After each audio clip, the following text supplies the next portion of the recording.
තෙරුවන් සරණයි අපේ හාමුදුරුවනේ 2024 ජූනි 29 පූජාවටයි අගෝස්තු 31 පූජාවටයි මමයි මගේ මහත්තයයි සහභාගී වුණා. මම Facebook හරහා තමයි ඔබ වහන්සේගේ කිරිපීනේට සදහම් මාවත වැඩසටහන ගැන දැනගත්තේ. ඒ දැනගත්ත ගමන් මිහිඳු ආයතනයේ හරහා ඒ CD එකයි දරුසුරතල් පතන ඔබට අත්පොතයි ගෙන්න ගත්තා. හාමුදුරුවෝ කියලා තියෙන විදිහට ඒ වත්පිළිවෙත් උපදෙස් ඒ විදිහටම පිළිපැද්දා මමයි මගේ මහත්තයයි.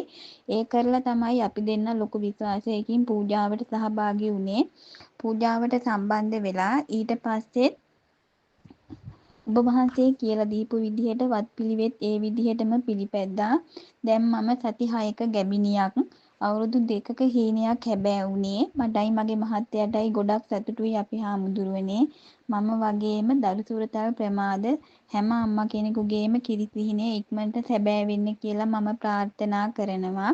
ඒ වගේම කිරිපිහිනේට සදහම් මාවත වැඩසටහන තවත් සාර්ථකව කරගන්න ඔබ වහන්සේට ශක්තිය ධෛර්ය ලැබේවා කියලා මම ප්‍රාර්ථනා කරනවා.